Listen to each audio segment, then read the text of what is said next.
Welcome, everybody. We are live. Welcome to tonight, episode 63. We're featuring part two with Guru Mumbakki, and we're going to be covering some great stuff.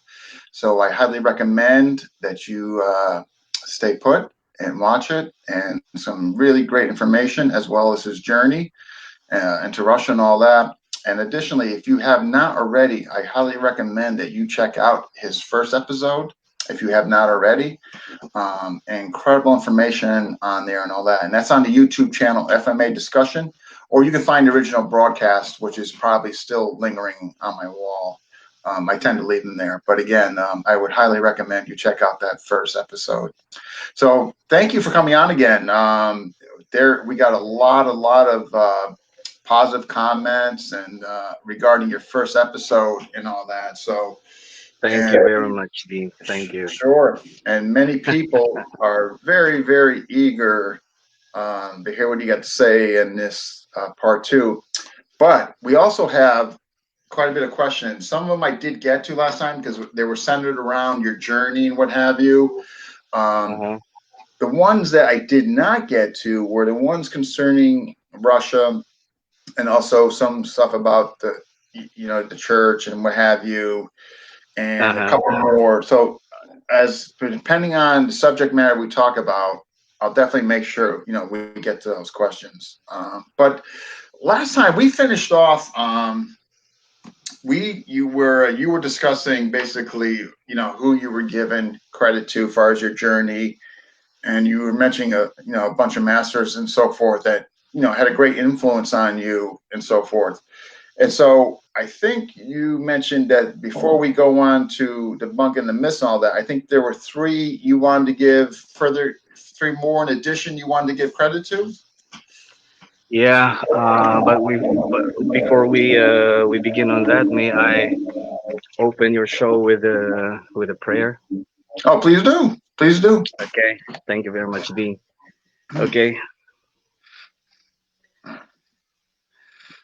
Dear Lord in heaven, we stand before you in humble prayer before we start with this program, FMA Discussions Live and Interview.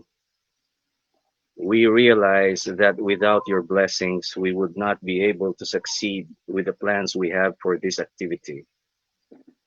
Bestow your grace and divine wisdom to all of us who are present here, so we could cooperate and enjoy camaraderie and love for the greater glory of your name. Bless the audience and listeners around the globe, that they may enjoy peace and goodness of your love. We ask all this through your mighty name. Shalom and salam. Amen. Good morning. Amen. Thank you. Good morning. Yeah. All right. So thank you for that. We already got some Thank you, folks Dean. watching and saying hello. I'll just give a quick acknowledgement of them, and then we're going to get you started, sir. Jesse, good to see you. Guru Tom, thank you for jumping in. Stan, thank you for returning from Australia. Mong, My brother Stan. Maestro Graham, thank you as always for the recent support. I'm really looking forward to getting you on, Maestro Graham, next month. That's gonna be another please two, do. three.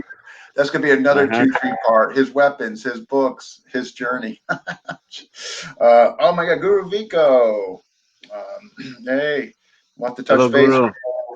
November is happening.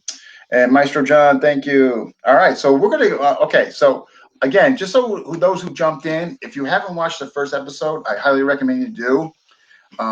Credible information on there. And where we left off last was Guru Mumbakki was given credence and credit to his masters who greatly influenced him, all that. And before we get into debunking the myths of FMA, there are three that he didn't get to. So we're going to start with that, with him acknowledging those three. So I'll leave it up to you. Yeah, because during that time, I think you froze, and I don't know what happened. I know. Matter of fact, we should in your prayer. There should we could have allotted like freeze the tech gods. Yeah. This is the age of technology, 5G internet. I Anyways, know. okay, so I think I left out three people. Okay, one of them is Grandmaster Rodrigo Maranga. Um, he's really a very quiet guy, but you have to see his brand of eskrima. And of course, another friend who frequently goes to Luneta, Isagani Abon. He's a very good friend, but I could not see him regularly. And then, of course, Yuli Romo. How could I Oh my forget this guy? gosh. Ah, That Yuli name's Romo, really sound familiar. we are on each other's tails. It's either I go ahead first or he goes ahead first. Supposing the first meeting we had was a tournament. So his guy beat me. After a few years, um, I was in the newspaper first. The next edition, he was there. And then next, I was a cover of martial arts magazine, Rapid. And then the next issue of the magazine, it was him. you know. Oh And my then gosh, you guys when have we were when I when I was looking for a place to train somewhere in Makati, when I went to that place, he was there first. I came in second. It's always like this, you know.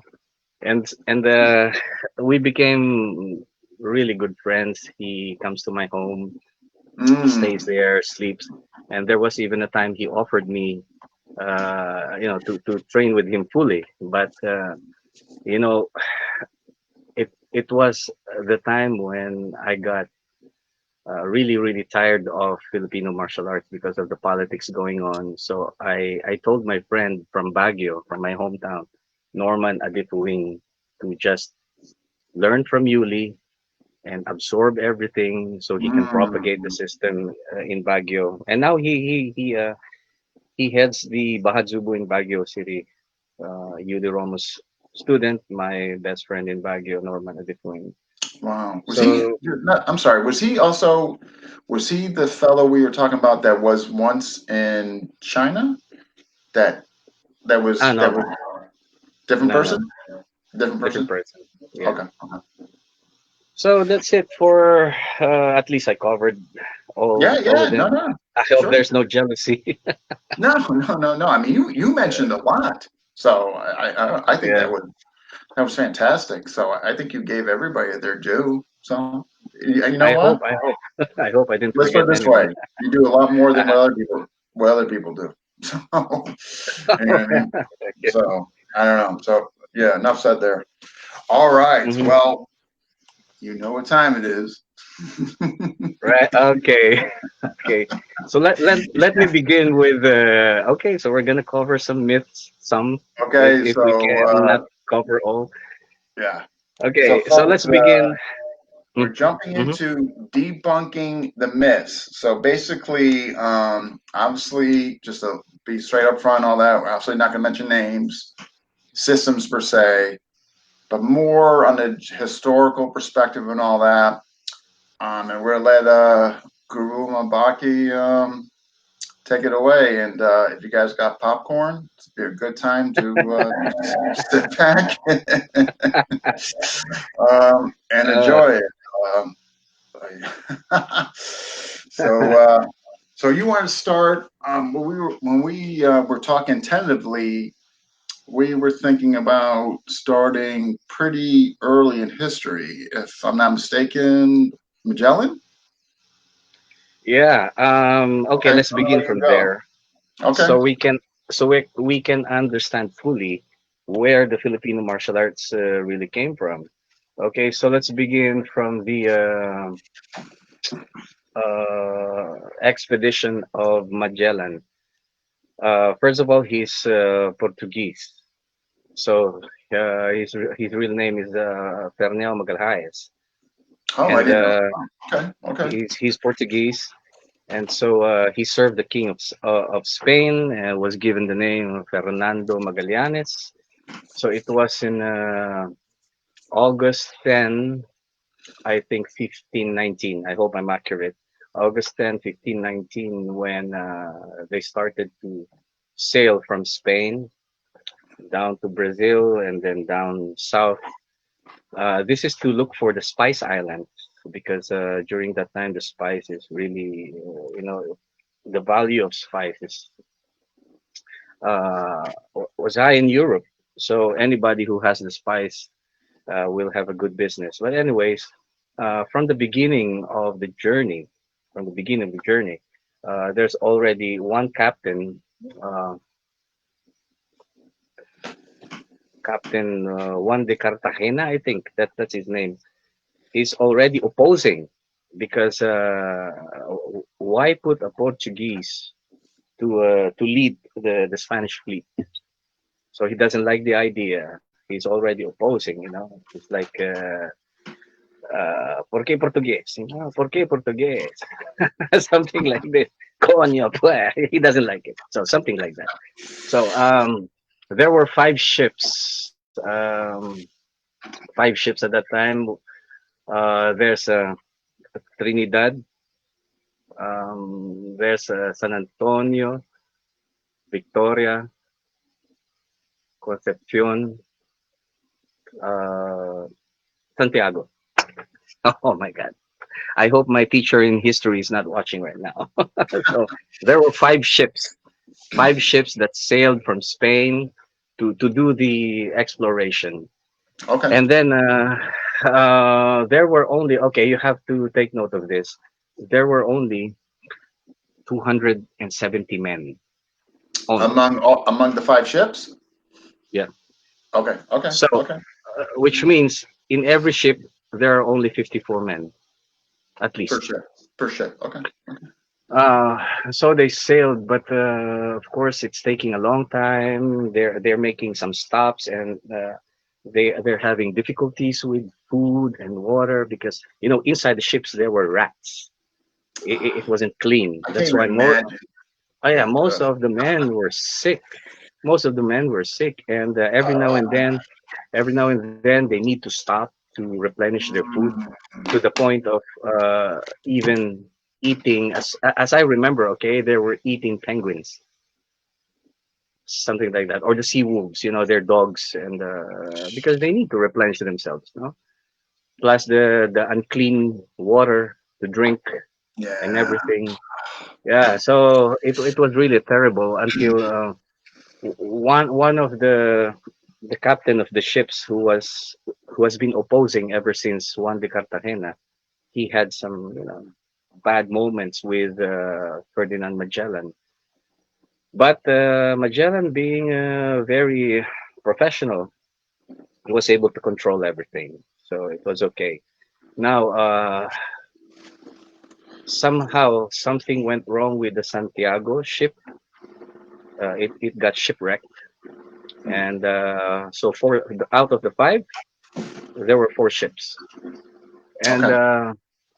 uh, I think it was San Antonio. Yes, yes. The next ship.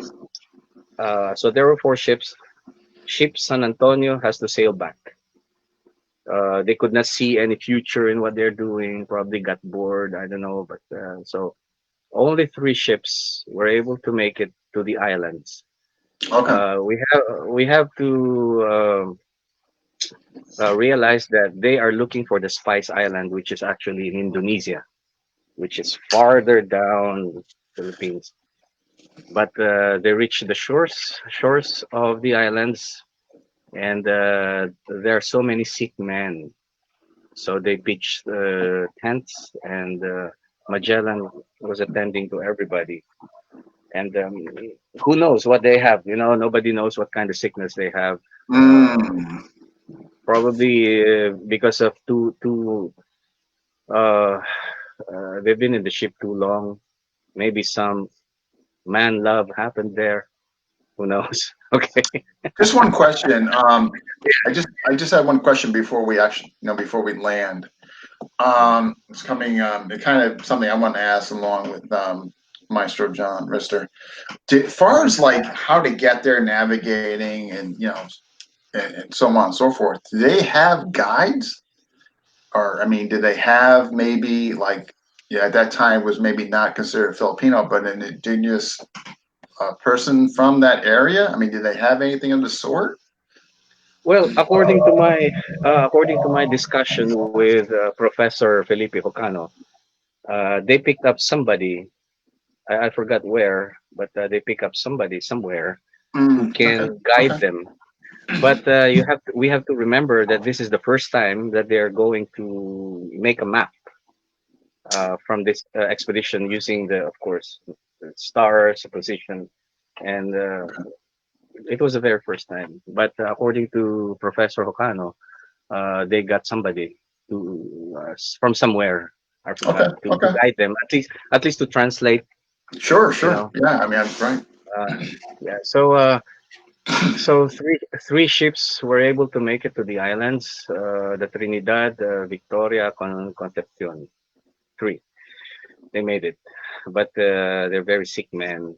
So this is now March 16, 1521 when they arrive in the islands, and only after 2 days they met the natives, because in most books it says that on the day they arrived, the natives were there by the shore, like waving and welcoming them. No, they arrived. They pitched two tents to be exact, and just simply rest and see what they can find to eat. But only after 2 days they made the first contact with the natives. So after that, they have to. Uh, so that's March 16, 15, 16, 17, 18, 19, 21. At least a week when they first met the tattooed people, the pintados. They have tattoos, so it's something new for them. So the Big Feta recorded everything, and then in March 28th, they moved to another island and Limasawa, I think. And this is when they began to barter with the leader of the island, Raha Humabon. They barter what they have in the ships in exchange for probably food, Yeah. probably Clean because they need to water. I survive. mean, right? Yeah, clean water, Yeah. probably new clothes, and it was then in April 27, 1521, exactly a month and 12 days in the islands, when Magellan offered Raha Humabon that he will face the what do you call this?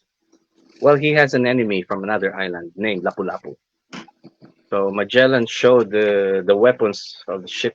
Look, we have cannons, we have metal uh, armor, we have guns, we have sophisticated enough sophisticated weapons to Mm. finish this guy that you hate. So that's between Raha Pumaban and Lapu-Lapu. While many historians says Lapu-Lapu is king of the island, some historians also say that he's simply a bandit, a pirate, and because he's a very good pirate, he was able to create his own camp in one island, and so he's the leader of a tribe then. So Okay. it was April 27 when he offered Raha Humabon that he will be the one to face Lapu-Lapu. Okay, and so he came in with guess what, 50 men, 50 men, and but it's not clear if those 50 were all Spaniards Oh, or okay. are they mixed. But then if you are going to read along in the book, it reveals that Magellan told the natives to stay in the ship, like stay there, we're gonna handle this because we have all these sophisticated weapons. Mm. So stay there in the ship, we'll be the one to handle this. So it was midnight when they arrived to the island of uh, Lapu-Lapu, and midnight. immediately he called for a fight. You know, it's a good tactic actually. It's a good tactic, midnight. But the chief Lapu Lapu was, hey, come on, at night, do this in the morning. He has that time. Oh, okay. He Okay. has that time to. It's midnight. And what could possibly be going on with the ruler of the island? Probably some booties around him shaking. Hey, it's midnight. Yeah, yeah, yeah. I'm partying. I got women around me. Do this tomorrow. Some brown booties shaking around him. Yeah, I'll do this tomorrow. Uh, but, but Magellan couldn't wait. He's a war freak. He wants to impress. Yeah, he wants to make that king of Spain proud. Yeah. Dean, I think we're frozen again. Can you Are see you? my video? You're fine. Oh yeah, yeah, yeah. Are you sure? I am absolutely positive. Yeah. Okay, because I see myself frozen in my own camera. No, no, you're fine. All right. Honestly. So, Yeah. uh, so, so to continue, so Lapu-Lapu, so Magellan could not wait, so he started burning whatever he could burn in the shore. So, of course, this angered the chieftain. Um, After this, of course, Lapu-Lapu called for war, and 50 Spaniards were ready for battle. Then came the men of Lapu-Lapu, 1,000. Well, according to the record, 1,500 of them, 1,500 against 50. 50. So, so what are the chances? So, Oh, anyways, Dean, I think my video is frozen. It's black now from my end. really? It's total black from my end. Because Yeah. everybody, I'm definitely not doubting what you're saying, but everybody's still seeing you, and I'm looking over on the live version on Facebook, and you're fine. Uh-huh. So if it makes you like, if you want to come back in or something like that, but I mean, on our end and the audience end, you're coming in fine. I see. Because I see black only on my screen. That's I don't know. it's up to you, really, really. But again, though, but you are like, I'm seeing you clearly here, and you're coming clearly um, on the on Facebook Live. Okay. All right then. So, okay, I'll just continue on, and probably later on I'll just finish the story, and then I'll probably reset Sure, the whole sure, thing. sure. Okay, because I don't see you. It's simply black on my screen. Okay. So what happened was, according to history, there were at least 1,500 men of Lapu-Lapu and just 50 Spaniards, and the natives were on the ships. So you could just simply imagine how easily they could finish these men, even though they have firearms. What are the Yeah, chances? yeah, One 15 thousand against five 50. hundred. Yeah. Okay. So just to set the record straight, because most of the history books in Filipino history, they're trying to make it sound like it was a very difficult battle for Lapu-Lapu, but actually it wasn't. And Lapu-Lapu did not even participate in that. Some history book says he fought Magellan, but actually being a being a chief of, he's the one giving direction. So he's from afar, just giving Yeah. direction to his men. Battle was over because he was already old. He was like 70 years old already. He could not fight. So then the rest of the crew just went sailing away. And then, according to the historians, when they came back uh, to make a report to Humaban, and they failed, they were poisoned by the Raha. But some men were Oh, able to find their way to the ships and sail away, went back home. So, 1 month and 12 days of stay in the islands. It wasn't pleasant. Wasn't pleasant at all. Wow. So, That is so that's the end. definitely Now, that's that's definitely not um, what was shared with me, and I'm assuming several others that first heard about Lapu Lapu and et cetera and all that. I can tell you that wasn't the variation I got at first. You know what I mean? yeah, And I'm sure yeah, that goes for many others too. hmm Um, yeah. Anyway, Dean, would you mind if I go back in because I really don't see you? no, absolutely Just not. Absolutely not. Absolutely not. okay, okay. I'll try to go back in. Wait. I'll let you out. Okay. Yeah, he was.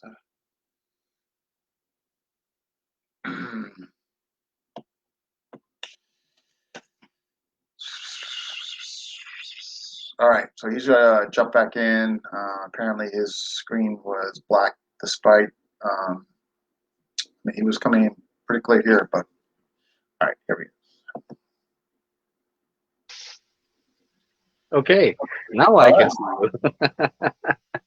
Okay, no, good. Yeah, I mean, obviously, I can't even remotely explain to you what that's about, other than that you were definitely coming through here and all that. But yeah, I don't want you looking at a black screen, obviously. Yeah, I'm telling you, brother. it was totally Yeah. black a while ago. Um, yeah. So, We get some so, more here. You know what? I hmm just want to just run quickly. Some more people jumped on, and because they they want to hear truth, hmm or something to that effect. All right, Maiso Celestino is here. Hello, Manong Uh, Pini. Hello, Manong Pini. yeah, Guru My Rudy, big brother in Cebu. Melvin, Uh-huh. and um, Siegfried. I hope I'm pronouncing that correctly. Oh, Siegfried is here. Okay, so all right, I wasn't that far off. Okay, Brian Rodrigo, say buddy, and Brian's here. Guro Brian's here. Brian, yeah, we were definitely seeing them guys. You just oh, thank you so much for the compliment, and oh, James Irwin, fellow Connecticut. All right, okay, well that was thank you so much for that story. That was incredible. Obviously, again, when I was mentioning that wasn't the first interpretation I got way back in the day. However, I did get like bits and pieces that similar to what you mentioned, not nowhere's as to the degree and the detail what you just went over, but along those lines. So, um, what do we got? What do we got next? So, the reason why I started on this story Hmm. is because we are trying to debunk the myth that there was already Kali in the Philippines, in the islands. It's not Philippines yet, by the way. Hmm. Yeah, when Ferdinand Magellan arrived in the Philippines, it was named. Oh, now I forgot. This is the time I need Felipe Hojano. Yeah, what a wealth of It was information, huh? something like the island of San Lazaro, something like this, but The never, island. not Okay. not yet Philippines yet. I could Okay. not remember the exact name in Spanish, but in English it's called that way. So the island San Lazaro, and Okay. of course, goodbye to the Spaniards. But the presence of the so-called Kali is not there. First of all, how can you prove the superiority of Kali having 1,500 men versus 50? Maybe just using Yeah, rocks, throw at and them, I you know because win. I can tell you that original story. Matter of fact, you know what the original? Well, I'm sure you've heard this. I'm not, and I shouldn't say original because I don't know how many variations of this story were going around, but that the fight was actually in the water Lapu's got the Campilon. He's taking off heads at a time. I mean, you know, the whole Yeah, ball of the thing is, wax. the thing is this: the Mactan Island that was written in the history book, Mactan.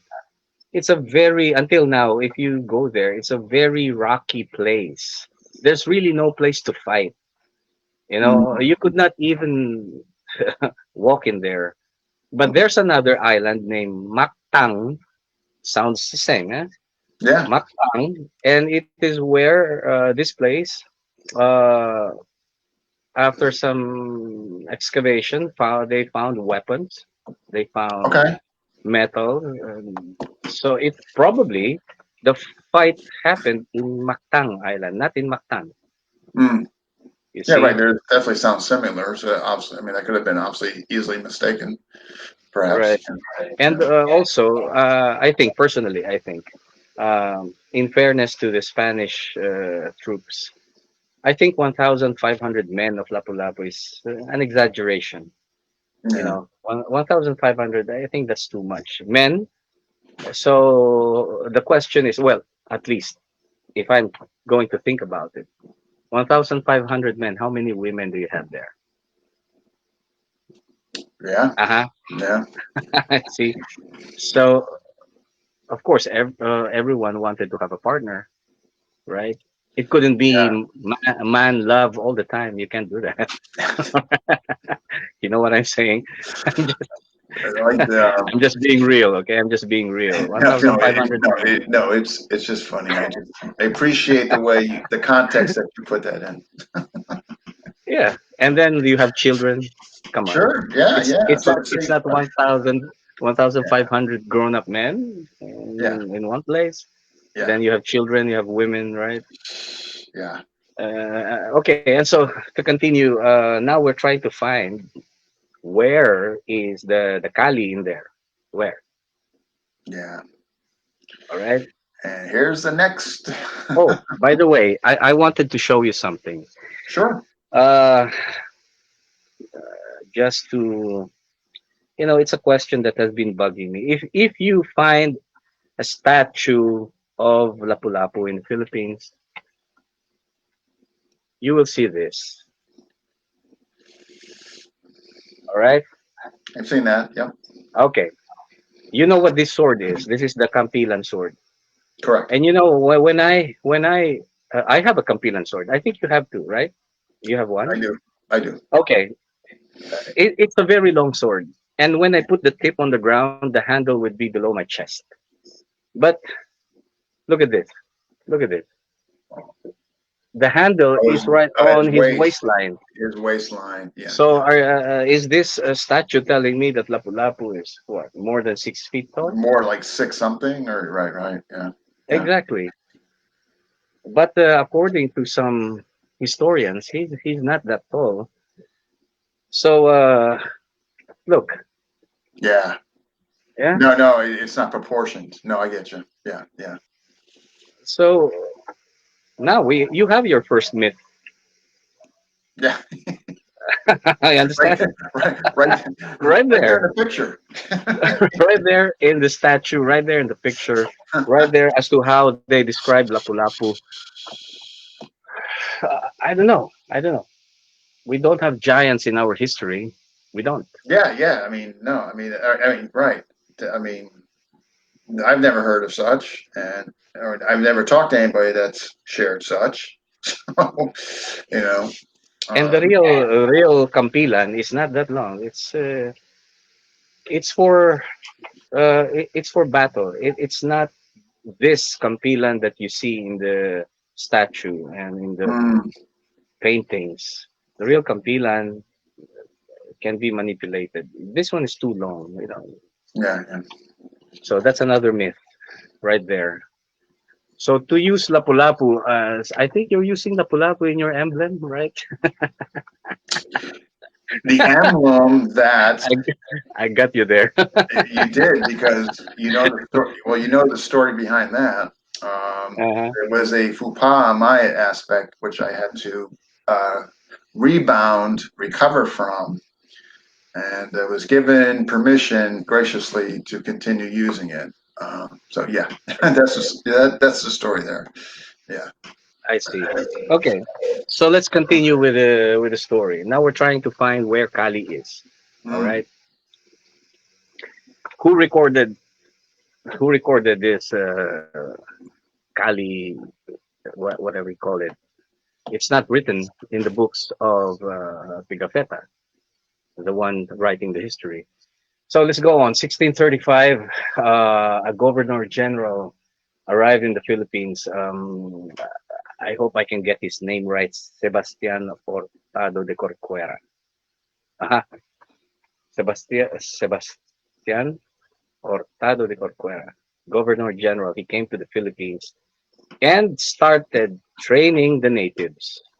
Started training the natives in the art of eskrima or esgrima. So when before he started training though, were they settling there, integrating with the natives, obviously trading? I mean, they had to be getting along. I mean, right? Okay. Yeah. Well, it's already 1635. So Magellan came in 1521. Uh, the Governor General came in 1635. In the middle, in 1564, um, it was Miguel Lopez de Legazpi came in and finally named the islands Las Islas Filipinas, uh, because finally King Philip, King Philip. Right. Philip became a king. When Magellan came to the Philippines, to the islands, Philip was still a prince, so he's not a king yet. Okay. Okay.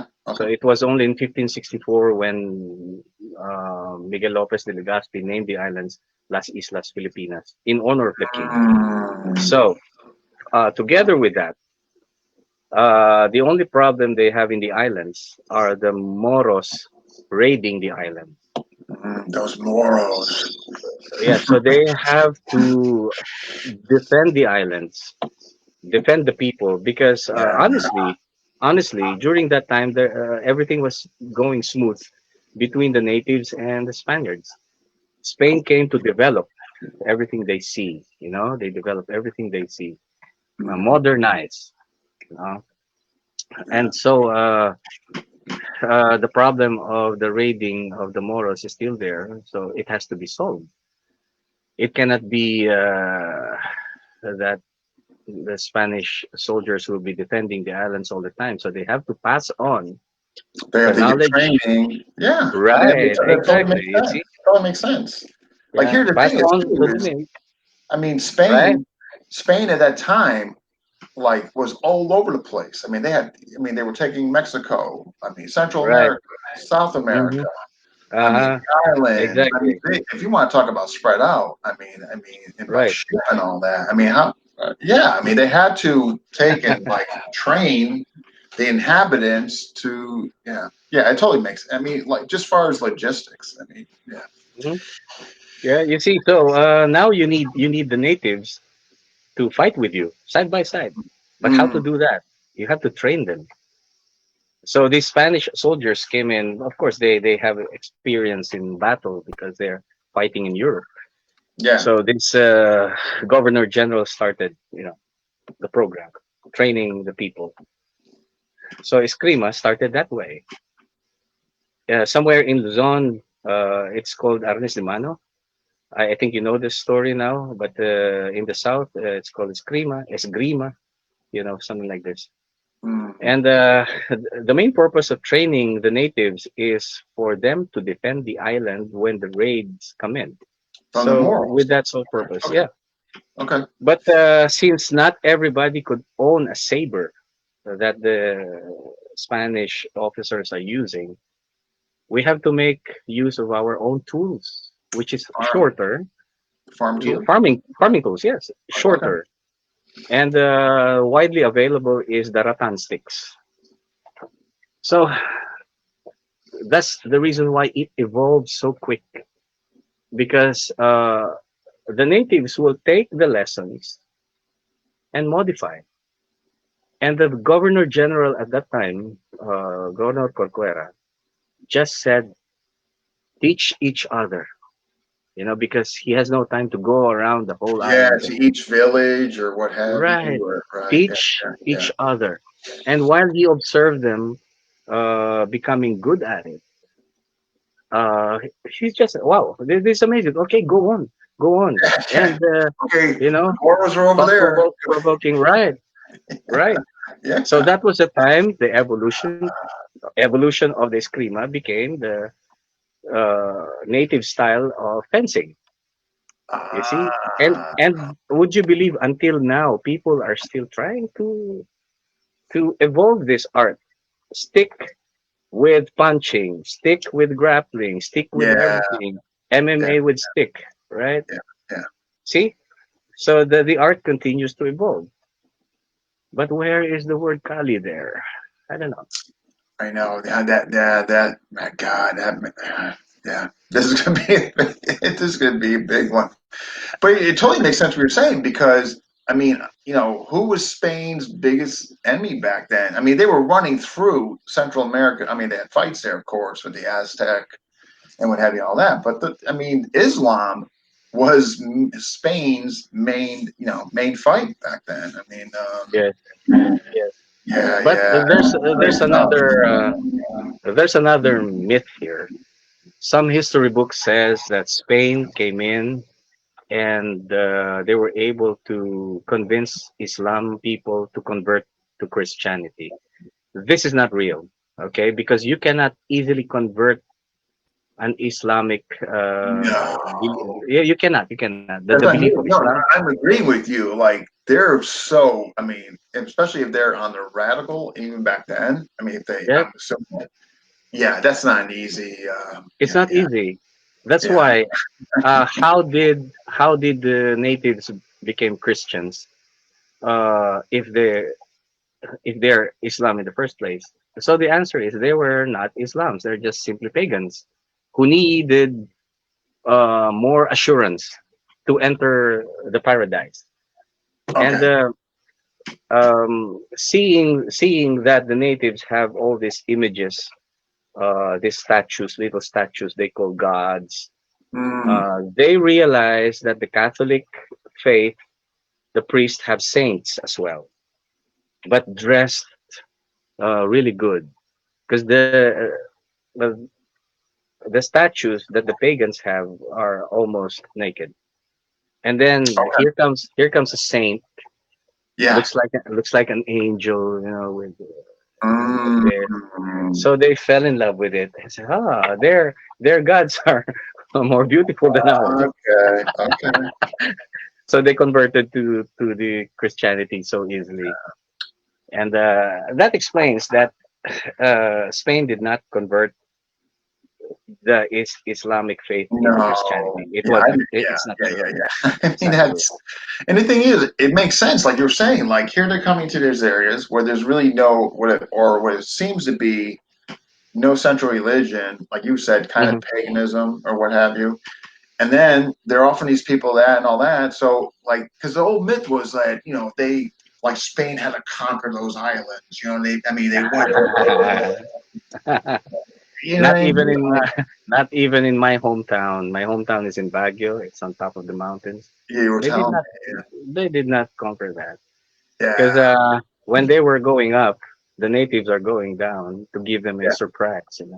yeah. It just makes sense that there was definitely some like cohesive, like getting along, working to. I mean, there had to be like some cooperation among both. I mean, you know what I Yeah, mean? yeah. I guess it So didn't you fit the see, narrative. yeah. Now, how did the Arnis and the Eskrima came to be? Let's So, hear it. it's the again going back to Sebastian Hurtado de Corcuera. He started the fencing program, teach all the natives, and then because of Christian faith, they will fight with us, and that's exactly what happened. Right, same So, religion. We're against them. yeah, We're against Islam. right. Let's go. So that's it. That's it. Yeah, no, The history is actually very simple. The that's history is very fantastic. simple. Oh, And then, thank you. That was excellent, uh, excellent, uh-huh. excellent. And so, oh, by the way, Dean, Yeah. those natives who are now called Filipinos, those who do not like the management of Spain. Did you know that these natives came to the United States? It was in 1587. The first Filipino natives came So to America. Louisiana is where I In, recall reading. no, no, first in New Orleans California. or New First in Orleans. California. Okay, okay. Louisiana was in 1768. Later. Okay, it was later. Okay, okay. Later on, but they first came to California in the year 1584. That early. Okay, that's okay. That early, those who do not like the management of Spain, but there was an offer, some ships going to United States. So the natives, well, actually, some of the natives were taken for live museum, something like this. But then there are those who joined in because they simply do not like the management of Spain. So imagine that was in 1587, and you remember when the United States was established, July 4, Yeah, 1536. 1776. Yeah, yeah. So even before there was United States of America, the Filipinos are already there. Okay, You yeah. see, I they knew. already migrated, they already made a community. That's why if you tell the this people to go back home, all the migrants go back. What home? That's home for them. Yeah, So right. They were there. they've They were been they've been there. beautiful country. they Yeah, they've been in America longer than I didn't I know mean that. before the establishment of the United States. Filipinos Fif- are already in the United States. 1574. Well, I would have never guessed that early. 1587. 1587. I 1587. would have never. And it was in 1768, Louisiana. Okay. Wow. So anyway, so to continue, let's fast forward now.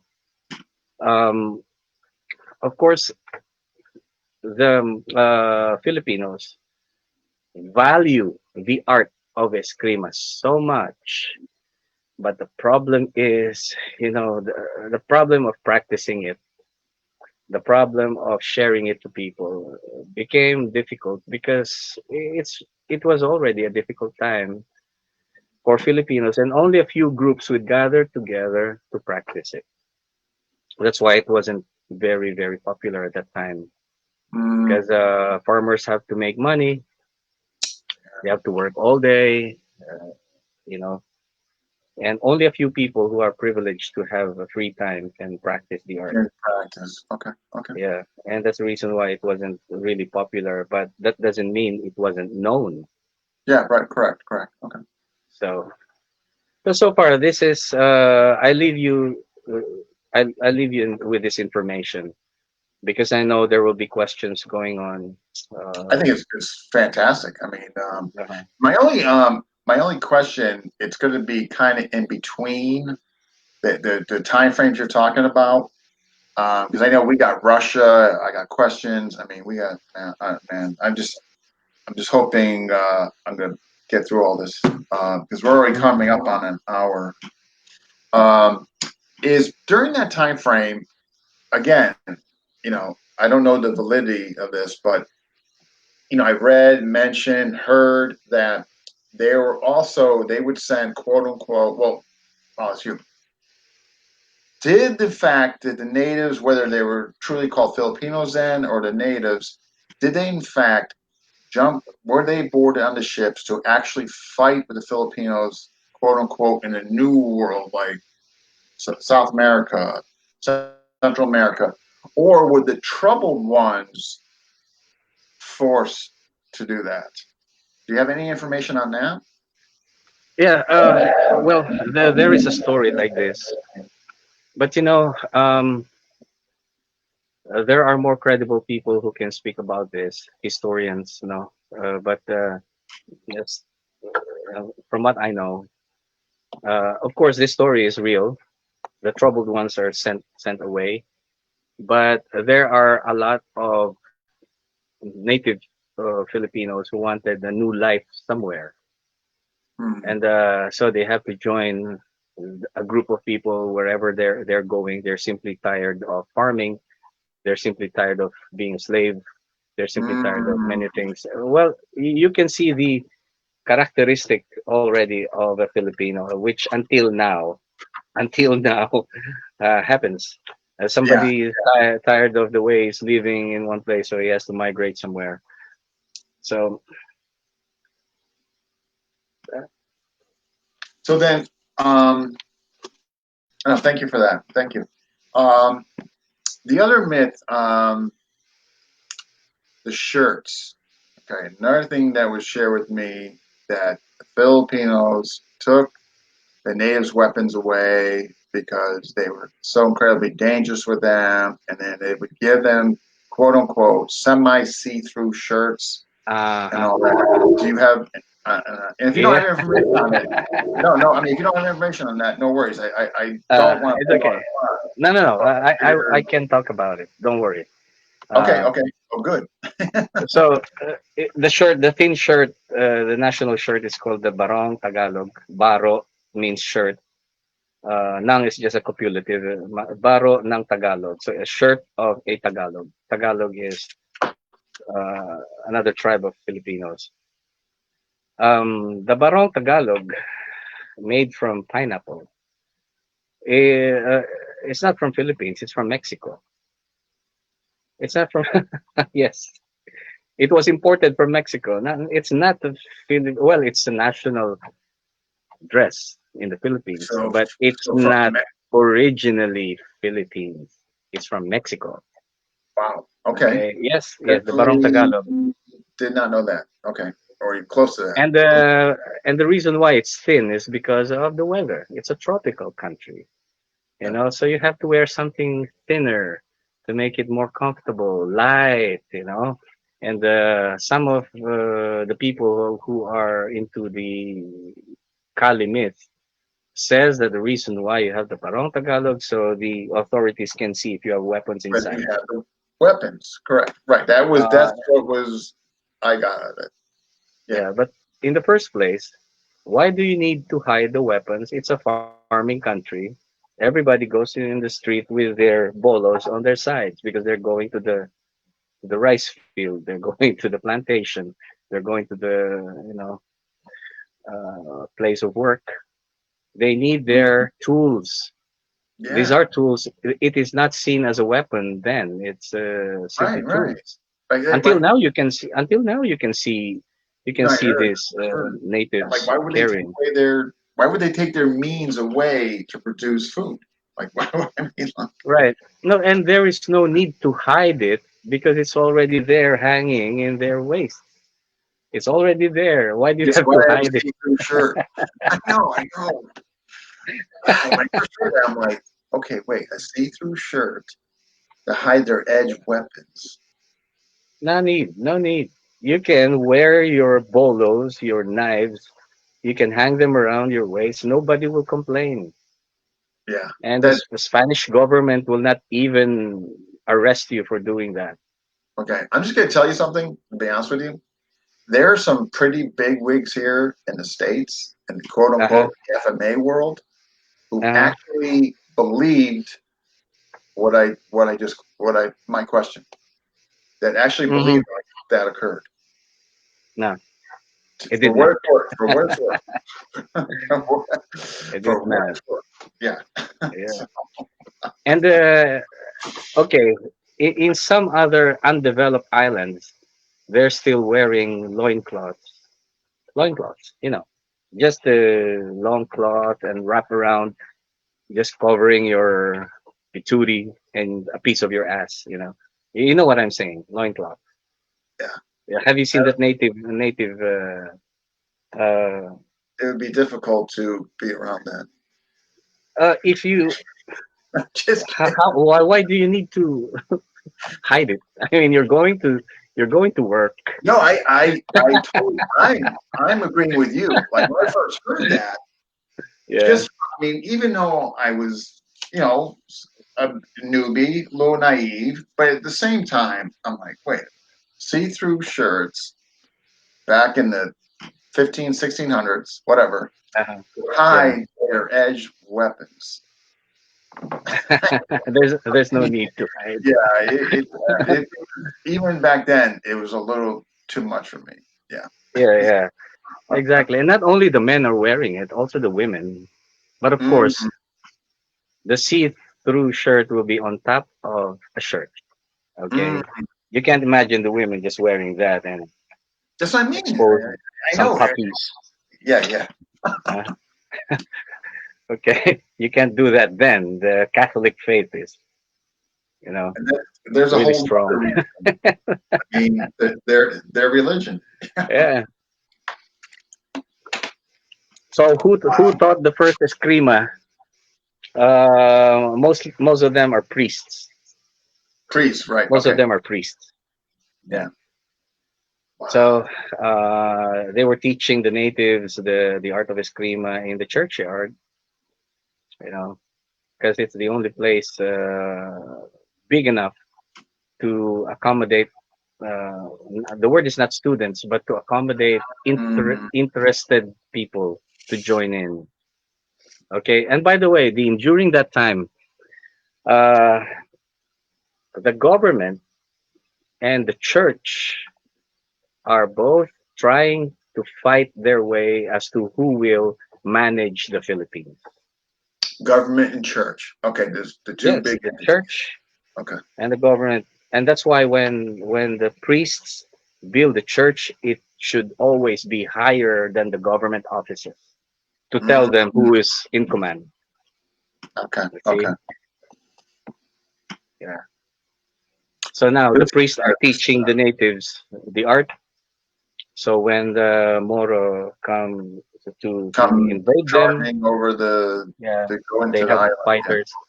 They have to Got fight. people. They got Yeah, people some of them, trained to help them. right?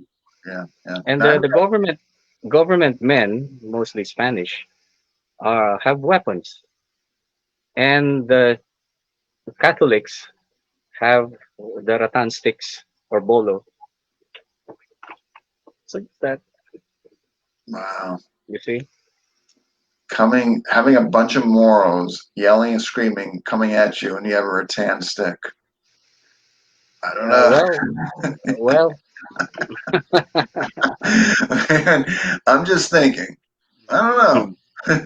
I'm just no, but thinking. actually, when the real battle begins, of course, everybody has a bolo because it's a farming country. You know, Yeah, yeah. right outside your home, you have some vegetables there, you have some fruits there, Mm, and when it's time to harvest, you need to cut it. Of course, yeah, you have a bladed tool yeah. I with mean, you, they're not going to cut anything with a rattan stick. I mean, they're going to have right? right. You can't, yeah. Although it's being used also, the stick is being used to hurt people. It's very difficult, very difficult to kill with a stick. Yeah, unless you're just person not doing anything and you have just 30 shots on their head or something. I mean, yeah. I mean, Yeah, point right. taken. Hmm. Um, all Okay. right, that Hmm. this is absolute gold. I just want to thank you. Okay, I'm just trying to think. Did you have, far as the myths go, anything else? Not to make light of it. I mean, everything has been absolutely fantastic that you've been talking about. Um, and I just want to see again, sent a ton of questions, but most of the questions are kind of geared around your stay in Russia, or going over there. Here I do got one question. We could Uh-huh. probably get this will kind of have some relevance. And this question is from Carl. Do you think the move? And then you're going to know this. I mean, we can all kind of chime in on this. Do you think the movements of FMA were designed to be used with weapons and then adopted to empty hand? Uh-huh. Carl, who asked this question? Carl? Carl, yes. Carl, this is a very good question, and once and for all, let's straighten the facts. Let's Okay. do it. When you want to train weapons, train with weapons. If you want to train with hands, train with empty hands. Because it's very difficult to, transform from weapon to empty hands. Now, a lot of people will hate me for saying this, but this is the truth. All right. Supposing there was a time when I was asking one master, Mm, how do you really transfer that using the same movement? He said, okay, give me movement number one, diagonal. So with the stick, I went like this with extended arm. And then he said, okay, now I'm going to attack you and do the same movement. He attacked me. The fist is already in my face and my block is too far away. So I have to block it from here. He said, you see, you did the same movement. No, it's not. it's not saying. It's not the same. No, Extended arm and right here, it's not the yeah. same. Although you see in martial arts, movements are all the same, right? Mm, Because Carl's question is another one of those wax in, wax off principle. You know what I mean? Like this, like that, and then when Miyagi-san will strike you, you go, yeah, you go. yep. All right, that's a movie. That's Hollywood. I Mm, like that movie, okay, because of the lessons in there. yeah. But if you wanted to train how to fight with hands, then you have to train fighting the hands. Like you If would you go want to to a train, gym. right, fighting with weapons, try fighting with weapons. Can Yeah. you transfer? Can you transfer the technology of weapons to hands? Yes. But then you need to make a lot of adjustments. Mm, Some people will agree. Some people will say, no, not a lot of adjustments. Okay, not a lot of adjustments, but I have not seen it. I mean, yeah. I competed in both Arnis de Mano tournament and Kumite. Kumite is karate. Okay. So the tournament in Arnis de Mano, when the real fight begins, Mm, none of those one and two and three and no. When stick to stick fighting begins, the speed is mm, there, right? The movement is in a very different way. yeah. It's no longer what you learned, but it's more complicated. And then when you compete in kumite, it's more punching, especially if Mm, you compete in boxing, you boxing. know, Yeah. none of this, none Yeah. of this I know. I know. can be seen in, all right? And let's get things straight, like I said. Come on. Have you seen an empty hands tournament doing all those? Have you seen one? Uh, not today. No. Not yet. Not Yeah. yet. Yeah. Okay, this Yeah. this may anger more people, but let's face the No, truth. I'm gonna further anger people though. With Yeah, when after let's you're let's done, I'm face gonna. the truth. Right. You want to learn to use your hands, then do martial arts that involve the hands. Yeah. All right. But if you want to fight with your hands and you begin with the stick, I'll tell you right now, chances are you are not going to win against somebody who is expert with using his hands. You cannot Yeah. just block it, you know. Block it with uno, block it with dos, block, oh, block it. No. Somebody with No, an incredibly fast, non-telegraphic jab. exactly, Yeah. Yeah. And here's exactly. the thing Somebody gives too. you, that's too When I much. first learned, it's gonna piggyback basically what you're saying because I totally agree with what you're saying, and I've gotten static on this. Many people I've gotten verbal sparring matches right here on Facebook, and my whole thing is like you know the destructions, the goontings.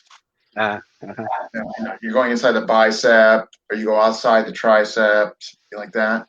Hmm. And I'm sorry, man. Like, okay, the goontings with sword, knife, I get it. But with empty hands, if you have somebody who's adrenaline and they want to just take your freaking head off, that's gonna be your That's it. that's what you think you're gonna do. to inhibit Uh-huh. their motion from taking your head off. Like I just Mm-hmm. like there's no way. Right. Like I would never teach my students. Like so, I don't even bother. I'm just being honest. Now putting this up here and have them run into it. Why? Because Mm-hmm. it's a gross motion. You're just you know what I mean. Like that I like. But the Mm-hmm. goating, I'm sorry. I've gotten Yes. my well, you have to be good at boxing and pull them off. But the point is, okay, fair enough. You got to be good at boxing to pull them off. But the point is, though, it's not what effect is it going? What consequential effect is that going to have somebody coming down here that wants to take my head off? You know what I Mm-hmm. mean? Why would I Yes. give that to my students? Like why would I give that to them? That preparing them for like quote unquote street or women? Right. Right? Right. Right. I'm And sorry. and and also this. Okay, we have seen Eskrima tournament, Arnis tournament. All right, we've seen that. We still yet have to see empty hands tournament.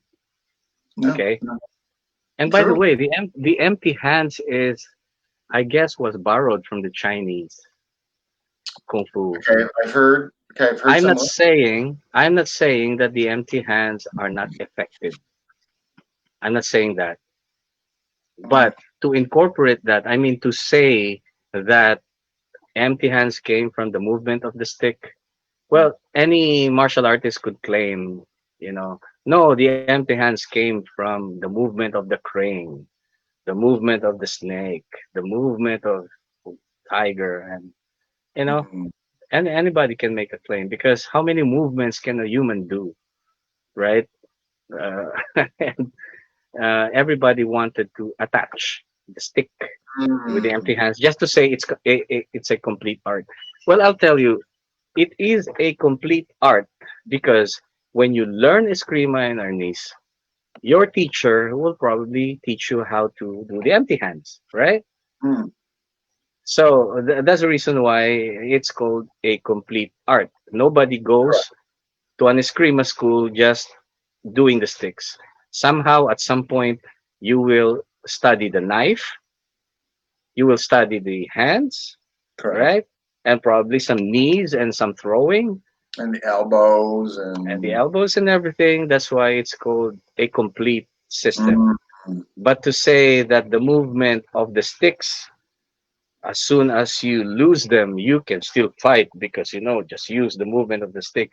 If you do not train in the empty hands, you cannot win against a boxer, a karateka, all this. Especially You can. again, a really good boxer. Like Exactly. somebody who's really tight, they're non-telegraphic, they move, they Exactly. flip. Right. Right. But I but that just it just like irritates me. Like I'm just like, are you kidding me? I'm just mhm, being honest. Like I don't care because when I came on when I designed this show, one I bring the community together, 100%. I still stand by that to inform mhm, people, but also to be truthful. You know what I yeah. mean? Right. And to But here's the compliment, Dean. Here's the compliment. Here's the compliment. If you have footwork in Eskrima Arnis, this this you can use for mm, your movement. Okay? If you have complete footwork for your Eskrima Arnis, of course you're trying to evade the blade. You're sure, trying sure, to evade the stick. yeah. Then the foundation for your footwork is there. Oh no, I totally agree with that because if you're evading a blade, I Exactly. mean, yeah, yeah, no, I'm totally agree with you on that. I mean, right, your Right. footwork has to be, I mean, has to be there. I mean, your acute Yes. positioning, your center mass awareness. No, I Mm-hmm, mm-hmm. mean, no, absolutely. Totally agree with Right. you. Okay, You see? here's and I have some questions, man. Oh my Uh-huh. God, Uh-huh. Okay. I'm telling you what you're going to end up hearing from me in a few minutes, and it's going to start with P. It's going to end in T, and at the end there's going to be a three. So, it is what it is, but I'm just telling you, I'm just being honest with you. You don't have to do it. I mean, I don't blame you. But here's the thing. We have not, it's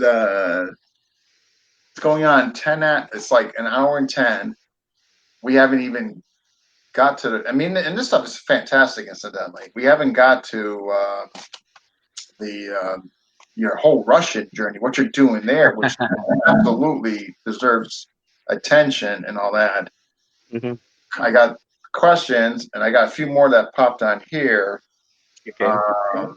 And I don't want to shortchange any particular subject area. You know what I mean? Because what you're divulging here is just so incredible. Um, okay, so we got the Carl, and a couple of questions keep popping down here. And right now, to be honest, I'm overwhelmed with questions. I have to be honest. So what I'm going to do is, can you bear with me, Guru? I'm just going to slide up here, just see what question, because again, a good chunk of these questions that I got prior to your interview were kind of centered around your Russian journey and what you're doing over there. Um, okay, yep. See, we have one. Okay, all right. Empty hand. Oh my God, there's a lot of comments, Guru. Which is good on you, which is good for you. But man, oh man, I'm trying to make sure I didn't miss any. Some moves can transfer it empty. Yeah, Brian, and some just don't, and it's just facts. um, okay, saying it. Okay, all right. What I got basically, I'm going to take these two questions and kind of mold them into one because there are some parallel. Um, yeah, here's another myth. Panatukan. Yeah, Uh-huh. Maestro. Yeah, Western made. I'll leave it at that. Much as some of the movies can transfer. Okay, Guru. Okay, all right. Here's the blend, Guru. What are your thoughts on the practicality of Dumag in a real fight? And part two, which I'm going to blend in with. Um, thank you, Maestro John. Also, thank you. Appreciate it. Maybe we got to get you on here one day. We'll be sparring virtually. My God. I'm sorry, bear with me. And okay, what do you think about, again, Dumag as far as its application in the fight? And the other part I'm going to have to find. But okay, Dumag. So Okay. the umbrella of maybe like what's construed as Filipino grappling, whether Buno, Dumag, I guess wherever Okay. you want to throw under the umbrella. Okay. Now about Dumog, let's set things straight here.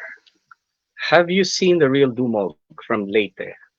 Okay, I'm going to tell you what I've That. seen. Oh, I'm Mm-hmm. sorry. Are you asking me? I'm sorry. Was that a question? I'm sorry. A question for everybody. If you Okay. have seen the real Dumog, it's the same as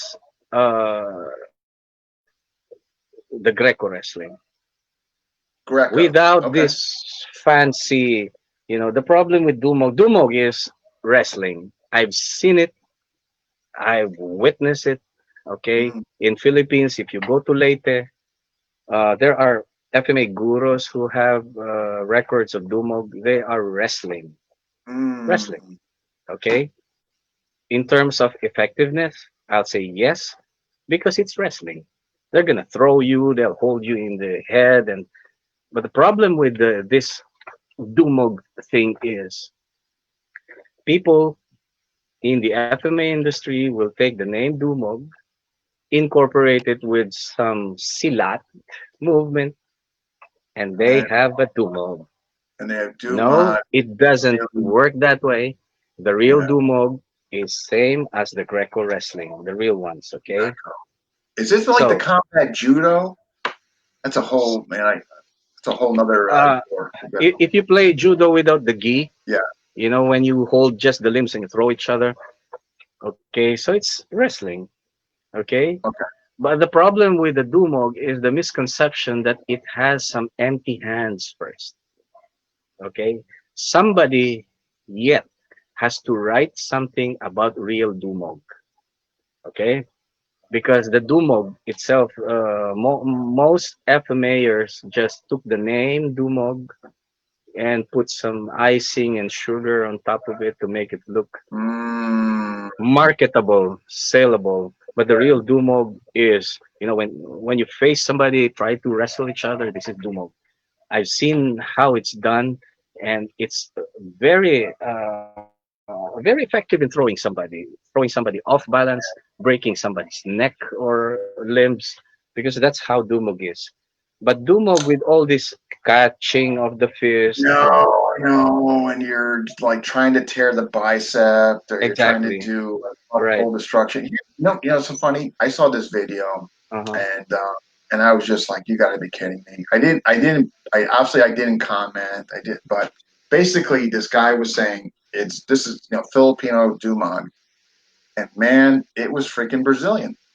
It was basically Brazil. Yeah. It was like stuff he was doing from guard. Now I'm not saying back in the day, if in a fight that happened in the field, whatever, that somebody didn't wrap their legs around somebody's back. I mean, could it happen? Absolutely.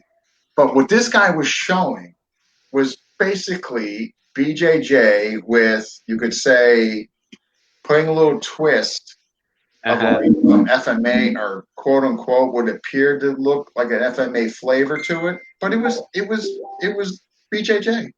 I mean, it was like, A lot of people are doing this now. A lot of people are doing this now. Just to market themselves, just to market the school. They're going to do this and that's, I so know they. that's right, exactly. Look at this. This is the real deal. You know what I mean?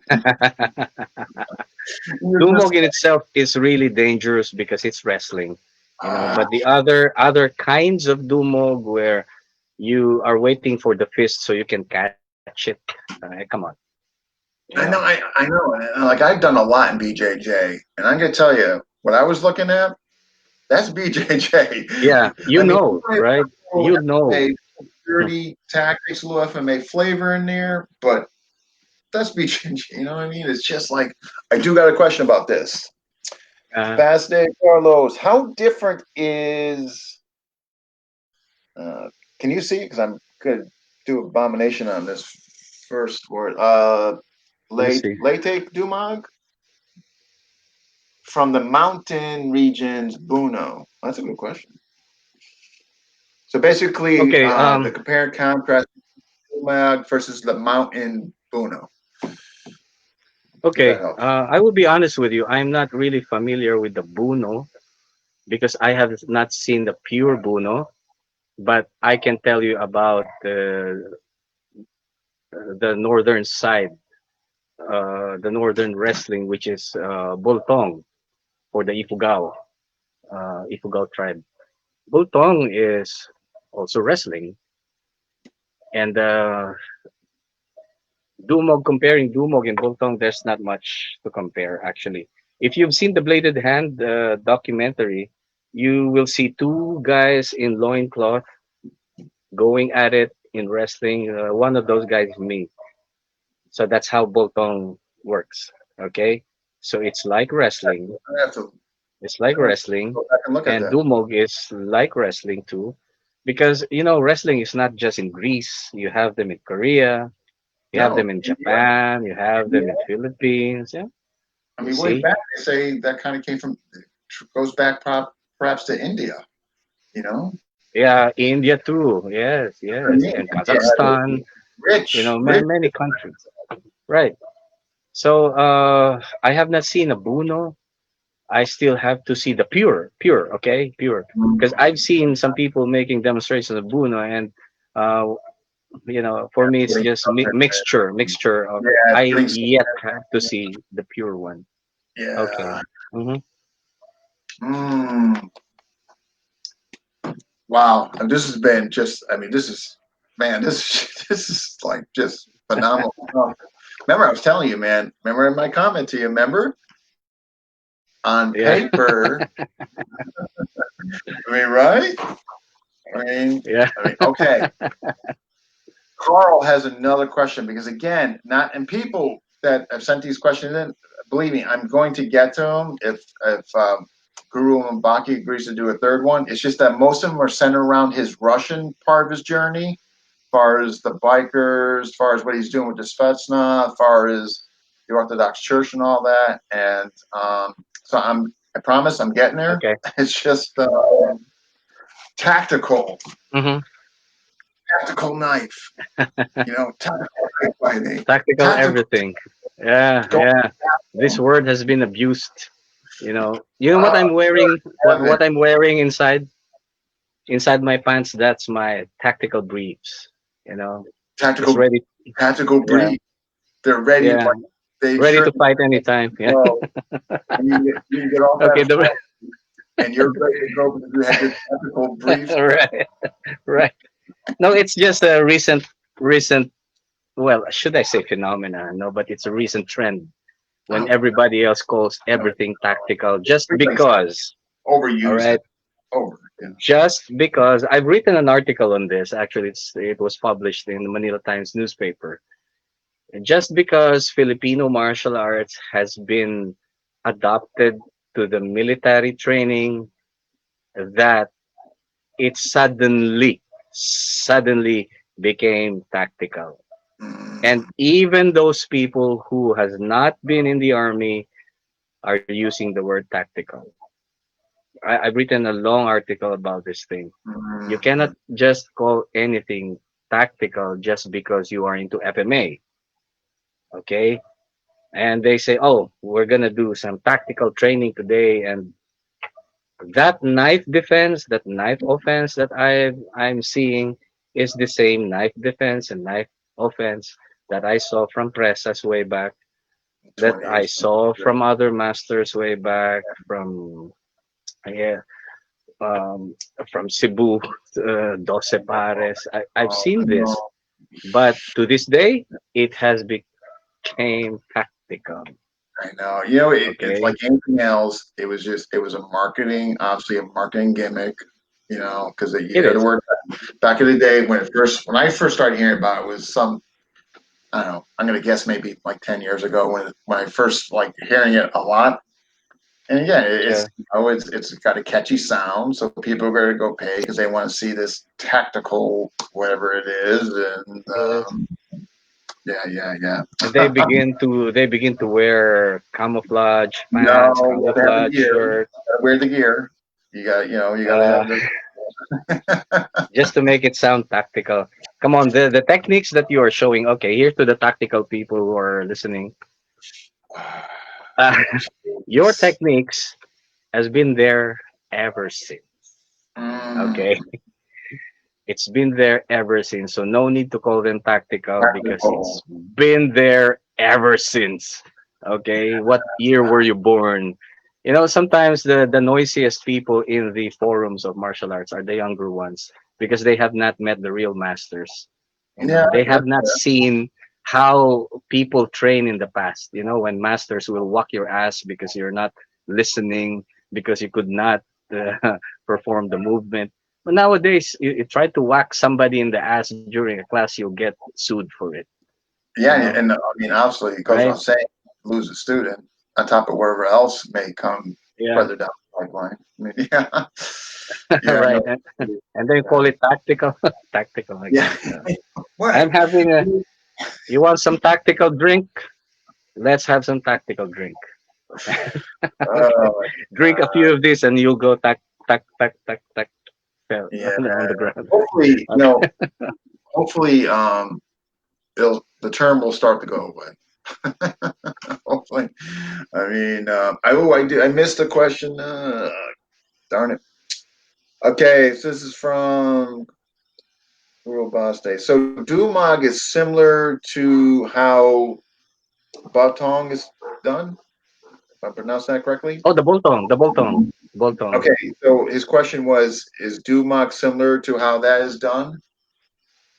There are similarities, though. There are similarities. Okay, Yes, okay, okay. because the aim of wrestling is to put the other guy on the ground, Correct. And in Dumog, when you put the guy on the ground, the game is over. But for some people who are more sophisticated, let's say more detailed, they want to finish the opponent. So that's why they have to show some holds in there. Mm, In okay. Boltong, in Boltong, the game is to the same, put the other guy on the ground, pin the guy on the ground, Mm, and that's it. Okay, but it's mostly test of strength. Okay, okay. so Okay. mhm. No. All right. No. No. Thank you. Your answer. Guru Tom Payne. Tactical is just a cool way to lie. It's a tough Well, one to I argue. could agree on that. I could agree on that. Yeah. Yeah. Yeah. It's a tough one to argue against. That's Uh-huh. for sure. All right. Well, Uh, again, okay. yeah. So, yeah. So, what? Oh, all right. Well, what are your thoughts? Again, uh, remember I was telling you it's gonna be, man. It was gonna be a potential issue. Yeah. This Uh, is gonna be an issue. Anyway, I'm not new to this. I'm not new to this. The so, more you say so let's something say about you'd be very Filipino martial arts, inclined to do a part three. Is that? Are we hearing? hmm, Up I don't here? know. Let's try to touch on Russia because I don't think we're gonna talk about it for a long time. You don't think so? Or It you will want to be try? very fast. We can try to jam it out. Let's Ah, do it. You want to try to jam it out? okay. Yeah. Yeah, yeah, it's okay. All So right. we can have a I good do have. conclusion. Here's the thing, though. I have 8 questions involving Russia. Uh, So, okay. Let's. I tell you what. Let's just go with this. You obviously moved to Russia, so we'll kind of skip there, and you moved there. So just for the folks, what year did you go there? What year did you move? okay, Yeah, see, Guru Tom exact year. part three. Okay, I'll give you the exact year I moved there. These are all my passports. Okay, Good these are heavens! all my passports. Wow. Because no, because I'm traveling. I travel a lot, and okay, found it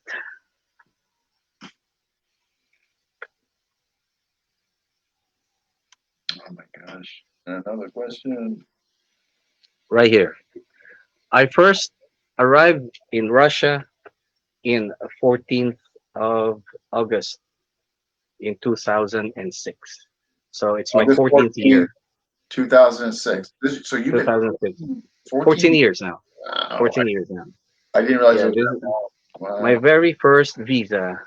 My very first visa in Russia. Here. Mm, So I'm 14 wow. years now in Russia. So I arrived there. Okay, just a quick story. All right. Um, Okay. I met a couple in Thailand, in Bangkok, and they went there to learn Krabi Karbong. It's a weapon-based Yeah, yeah, system yeah. of The Thailand. predated actually Thai boxing, if I'm correct, Yeah, right? Okay. with blades, yes. Yeah, yeah. So and then we met, and then afterwards they invited me to go to Russia, but Okay. I don't even have the idea that I'm coming to Russia. But I Mm, told them no, I can't go at the moment because I'm very busy with the business. So instead, I invited them over to come to the Philippines, and they did. And we in the Philippines have a big place in the rest house where you can train, you can run, you can swim. During that time, there was a swimming pool. You can do a lot of training. So I said, if you want to train in at least the Mano Eskrima, come to my home. I'll host you. We'll do everything, teach you everything. I even took them to the dungeon, to test the guys, because one of them is a teacher of Russian Sambo, and I said, my guys in the dungeon, they do wrestling, so we kind of exchange mm, knowledge there. Anyway, afterwards, after they left, they kept on writing me and said, please come to Russia. We need this and that, and because I keep on refusing, they told me, okay. Let's make a deal. You come to Russia for 10 days first. If you don't like it here, it's not a problem. No? Yeah. And it was also the turning point of my life because how should I say this? It's simply, well, the business is doing okay. It can run by its on its own. It can run, and there's nothing left for me. But I feel some emptiness. I feel like it's a rocky road of my life because I don't know what to do next. I travel, yes. I do this and that, yes. But then there's some form of emptiness because I hit the rocky road of my life at that time. So I told my Mm. host, okay, I'm coming to Russia to see what's in there. All right. Wow. Yeah. So I arrived. I arrived in again August 14, 2006. Right there, my first arrival in Russia. And well, my brain was hesitant. I said, I don't like it here. Nobody speaks English, etc., Yeah. It etc. could Blah, be, blah, blah. that'd be overwhelming. I mean, Yeah, right. And so my first stop was Moscow, and then after a few days, I had to fly into Ekaterinburg. It was there, when I saw the architecture, old buildings. I don't know. There's something in me that admires old structures. yeah. Yeah. And so during the time I was training, one day I told my host, "Can you please take me to the churches? I simply want to see good architecture." So I got ready with my camera. They took me to different churches, and I fell in love with the structure. Mm. There's something in me that wanted to stay. I don't know. Probably I was a Russian. I don't know. And then who knows, right? But I simply fell in love with the architecture, and of course, on my way home, I've been thinking, shall I come back? Because it's too far in the first place. Mm. But if I'm going to Russia, I'll probably just be a tourist or just do seminars, something like this. But the moment I came home, there are more rocky roads to face. Like I said, the business is doing okay, but I need to do something. That's inside me shouting, I need to do something. So Change or something, right? just after so that was August, 3 months after, 3 months, I received an invitation to teach. And that was it. When I came there, this is the time I made my decision. I'm gonna stay Mm. here.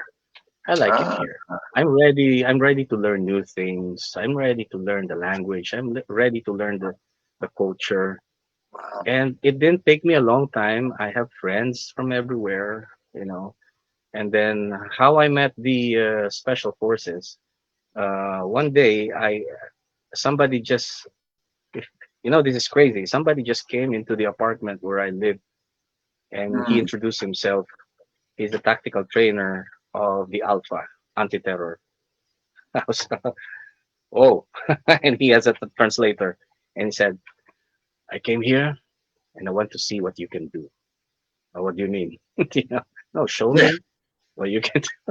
Something like it was quite intimidating, but it was fun at the same time. So he took me to one place, I don't know where, all sorts of photographs of army in training, and then he said, Yeah. Yeah. Yeah. Yeah. "Here's the knife. Show me what you can do." So I did what I had to do, and then later on, I had an invitation, for apprentice first, and then as the years passed by, I was offered to learn from them. So it's like Mm. this. I was just an extra in the academy. I'm not Okay. a regular employee. I was just there training the guys. And then one of the officers who became my best friend, and I became a godfather of the child, he just came to me and said, I talked to the board. We made a decision. We're going to school you. We're going to Ah. give you, offer you, for me to learn the culture of Russia and the tactical aspect of the army. Mm. Yeah, so that was many years ago. So I started learning from them. So I train in the afternoon. In the evening, I learn some. Uh, well, I'm not gonna mention everything, Yeah, okay? yeah, But yeah. so that's how it happened until finally I got my own apartment. Then, uh, is there anything you need to ask me about it? Because I'm going to the motorcycle club now. It's all you know Okay. in Yeah. one Uh,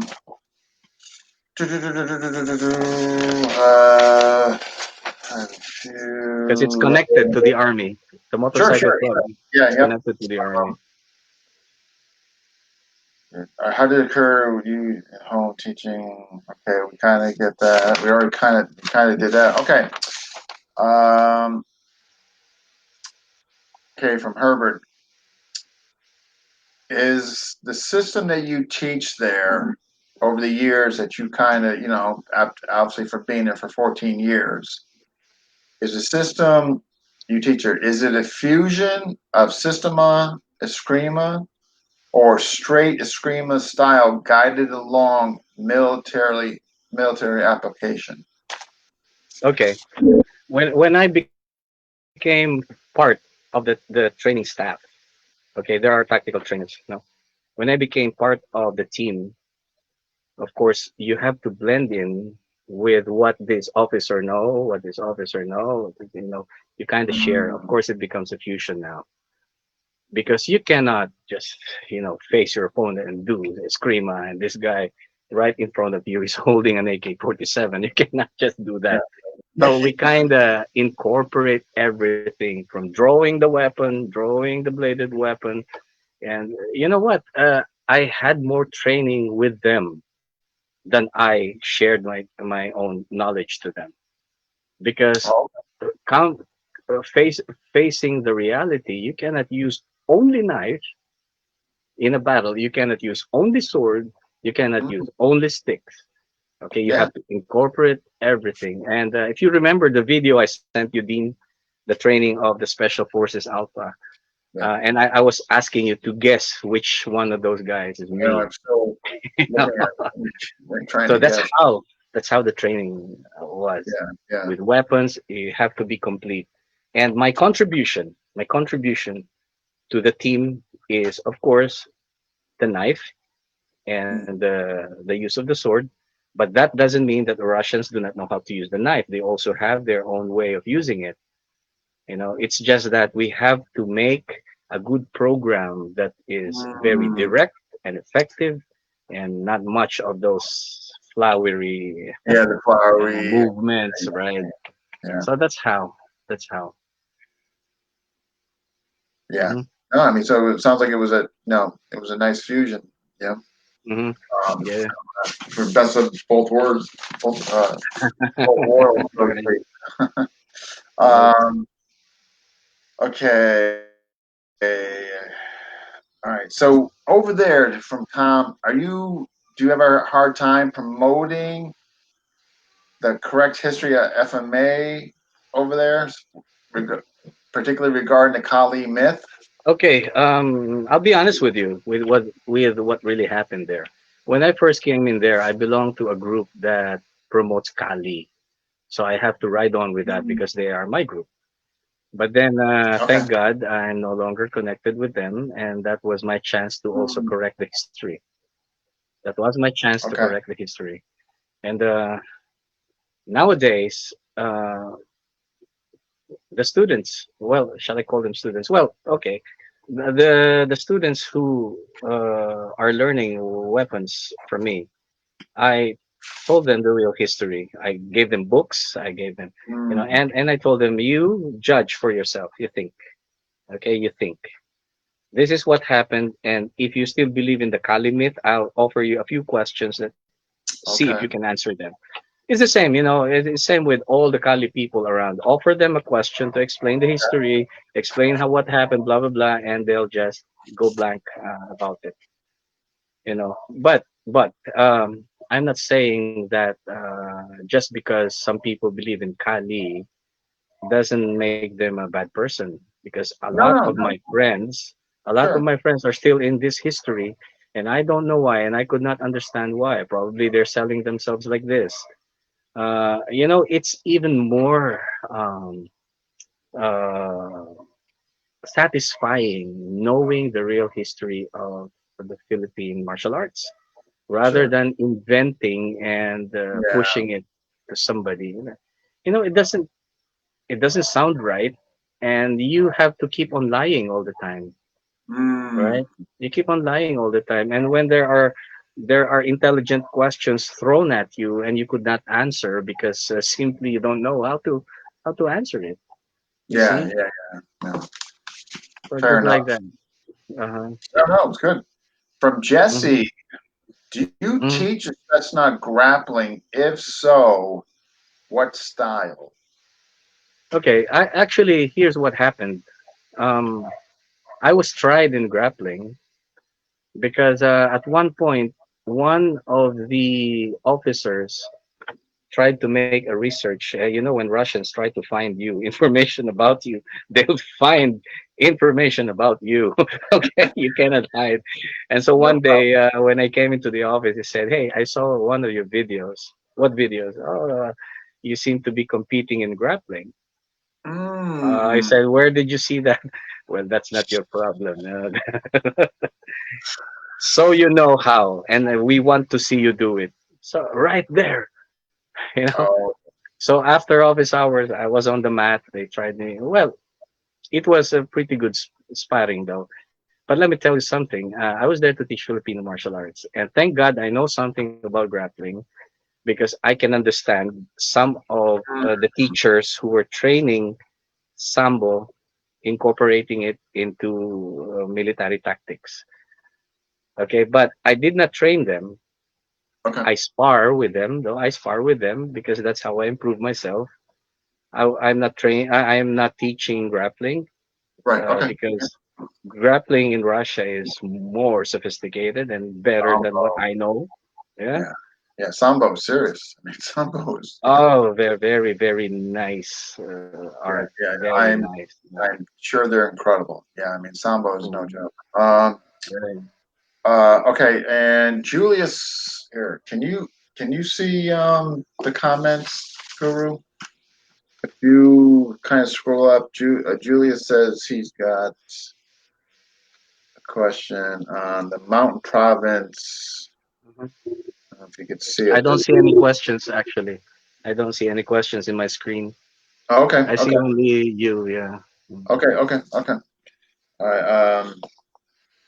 Let me just see. Experience. Okay. What Sambo? Yeah, yeah. Definitely. Okay. I guess we're gonna get on to that, Biker gang. that biker gang. Okay, here's a very interesting story though. One day I came in on a motorcycle. Okay, Okay. just came. It's summertime, so I came in on a motorcycle, and I was not aware that I was disturbing a class. There was a classroom. I didn't aware because it was too loud. Okay. And then when I entered, one of the officers just, "Is that your motorcycle?" I say, "Yeah." Okay. Wait until after office hours. We want to see you. So I thought they're gonna scold me for having Mm. a very, very loud motor. And so after office hours, everybody came out of the garage, not the garage, from the parking from the other side of the building, all in bikes, in vests. Wow. And you're And like, first question is, have you heard about us? No.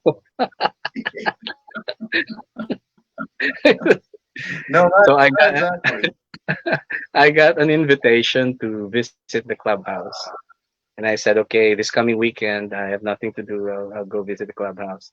So I visited the clubhouse, and the first time I got in contact with the night wolves.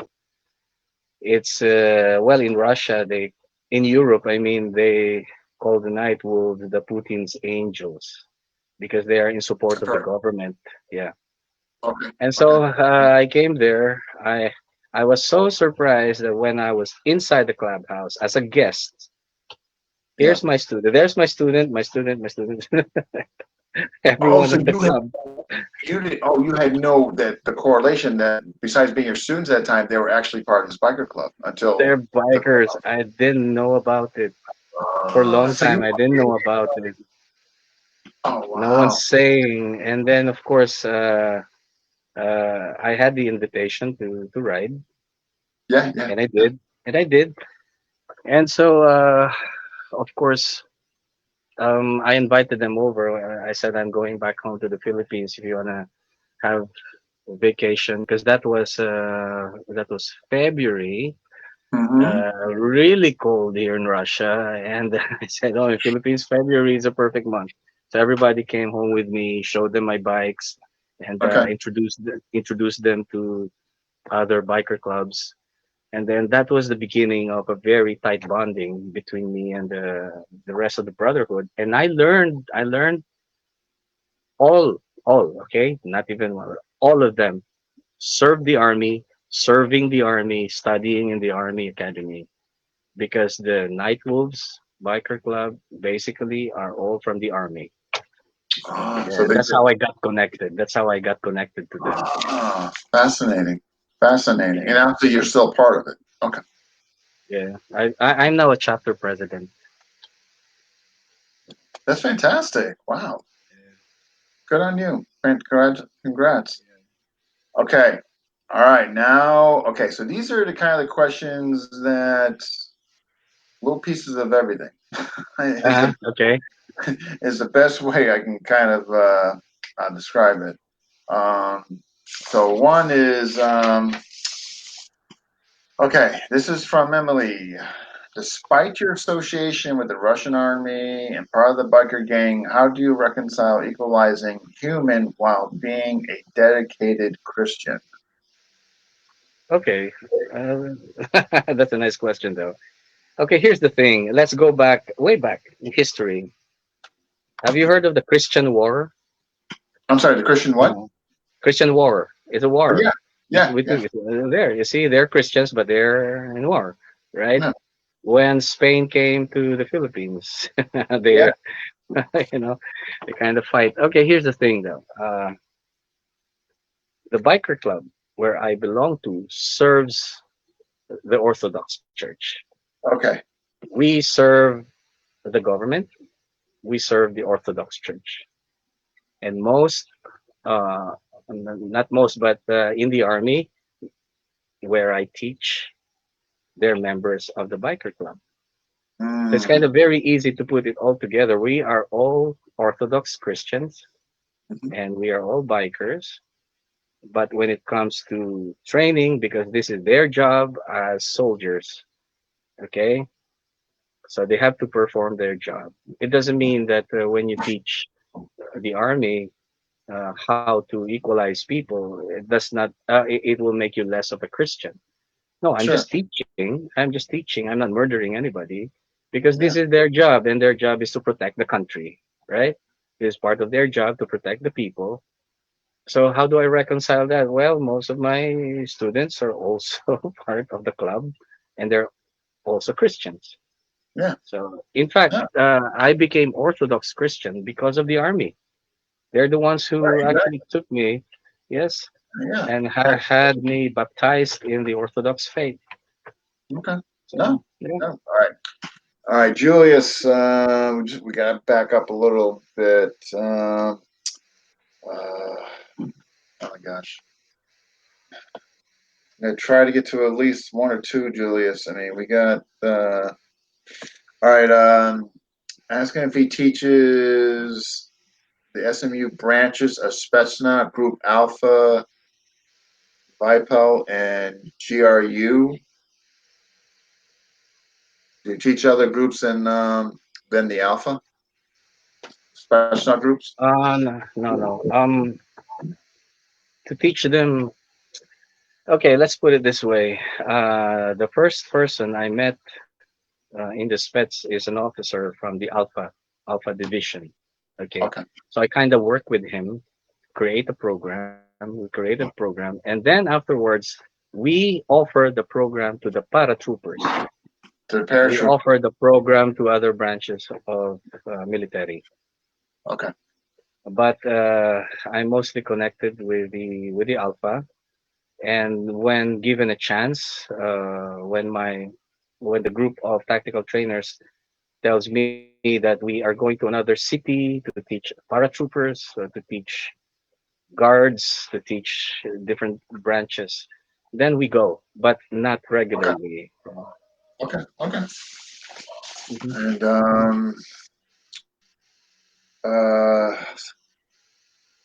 uh, we already covered that question, Julius. There is no crossover with he didn't cross over any grappling, but there is, I guess, some system, but more so on the sambo, as far as a crossover with FMA. Okay, and yeah, the other ones I'll definitely email him. Okay, all right. Jesse wrote this. Okay, we have from Java. Um, how do you keep your okay? You've had ups and downs in your life, intrigues, many distractors, but you've always overcome the challenges and still succeed anyway. How do you keep yourself successful in the many areas of your life? It seems like you always succeed wherever you choose to go. So how do you do it? I guess Uh, here's our question. very beautiful question with only one answer. Jeva, you know what I Up there, mean? Up there, all man right? upstairs. Okay, The man upstairs. You simple but only correct. have to know. We only have to know that someone's checking on you all the time. Okay, All right? That's yeah, all. yeah. Because you can die anytime. I learned that from the army. You can die anytime. I And when know. that time comes, where do you want to go? Down there, or you want Yeah. to go? Okay, that's why I keep my faith really, really strong. Yeah, Okay. yeah, No, that's how. Yeah. and she's got a part two. What is the difference of a Russian Orthodox Christianity and Catholic, and how did being a Christian influence your way of teaching combat fighting? Okay, the difference first. In the priests, the Orthodox priests, they are allowed to get married. You see, Oh, In the Catholic faith, they are yeah. not allowed to get married, but they're allowed to molest the altar boys. That's something I don't understand. Okay, Yeah, you don't want to. I Okay, read well, that. I'm not trying to uh, destroy the name of the Catholic faith, but No, no, no, no. No, come understood. on, they love they love the boys so much. You know what I mean? Uh, So in Orthodox, the priests have families, they have a wife, they all serve the church together. In the Catholic, you have just the priest, yeah, and the altar boy, whatever they want to do. Okay, and the other question was what? okay, the other What aspect of her question was, the other half of it? yes, how did being a Christian influence your way of teaching combat fighting? Ah, okay. You know what? When you teach combat, it's combat. You go all out because that's their job, and their job is to their job is to Yeah, finish what they came for. All right. Now that doesn't make you less of a Christian because in Philippines you do that too. I think in all parts of the world, even in the United States, I've seen a video of Marines praying before the actual encounter. sure, sure. Yeah, because when you do not know when you're gonna die, you need a God, Mhm. to guide you or to at least keep you alive. You Yeah, see? yeah. So Oh, when your job is to kill somebody because you're in the army, it doesn't mean you will no longer benefit from the heaven. yeah, It's yeah, your yeah. job. Even in the first, even in the past, in our history, Christians fight. in the name of either the king or in the name of God. And this is where I admire the Islam people. You know why? Um, some Christians, they say we fight for the country. Mm. In Islam, we fight for God. Yeah, yeah, Which do you think has more value then? Huh? You fight for country, but for them they fight for God. Yeah, and yeah. they're ready to die for God. And Yeah, this is yeah, I admire this one. yeah. I mean, it's quite the driving force. Mhm. What? Okay, last one I think from Uh-huh. Jesse. Uh-huh. How do you balance your time with everything you're doing? Obviously, your couple of businesses, church, the bikers club, your training, teaching, and whatever else I guess is in that mix. And his question is how you balance. Oh, and flying back to the Philippines. How do you balance all that? 7 days a week, 24 hours a day. There are many things to do. Come on. You know, the only this pandemic can teach you a very good lesson when you're simply at home trying to finish 24 hours in a day without doing anything. It's going to teach you a lesson. That's too long. 24 hours too long just sitting around, warming your seat. Eating and 24 hours in a day. Let's say you give yourself 6 to 8 hours to sleep. When you mm, wake up, what is the first thing you will do? Some people, when they wake up, they're like a zombie. They're staring at the wall or staring mm, at the window. The moment I wake up, I keep my mind busy immediately. Of course, the moment I wake up, I pray. After this, I cook. After I cook, while eating my breakfast, I'm reading some news. This is what I do, and then off to work. At work, uh, it's not immediately you go to the classroom and teach. No, when you are at work, you first stop by your table and arrange your things, and of course, making a schedule is very, very important. Which is actually let's face this. This is a problem of Filipinos. Okay, around the world, it's a problem for Filipinos to organize themselves. And it is in Russia that I learned how to organize myself. You see, okay, okay. the biker club on weekends only, unless there's a special day that I need to go there. And then, of course, working, you work from Mondays to Fridays, sometimes Saturdays, but it does Mm, not occupy 24 hours of your day, right? right, right. And Okay, okay. Sunday is very important to me because I dedicate the whole day only for the church, only, only for the church. It's a very special day for me. If you look at me, I don't look like a Christian at all. But believe me, I believe in God. I fear God more than anybody else. And that's how I schedule myself from Mondays to Fridays or sometimes Saturdays. It's work time, but it doesn't mean that that's 24 hours of work. There's I sleep. got you. Yeah, it's Okay. more on organizing. But like I said, it's the pandemic that made everybody's schedule simply a mess. You don't know when to go It out. still is. Yeah, yeah. It still is. Still is. Mhm. Guy, I did miss a question from Jesse. The Russian biker gang. Do you guys have charity Oh works? yes, Obviously, yes, yes.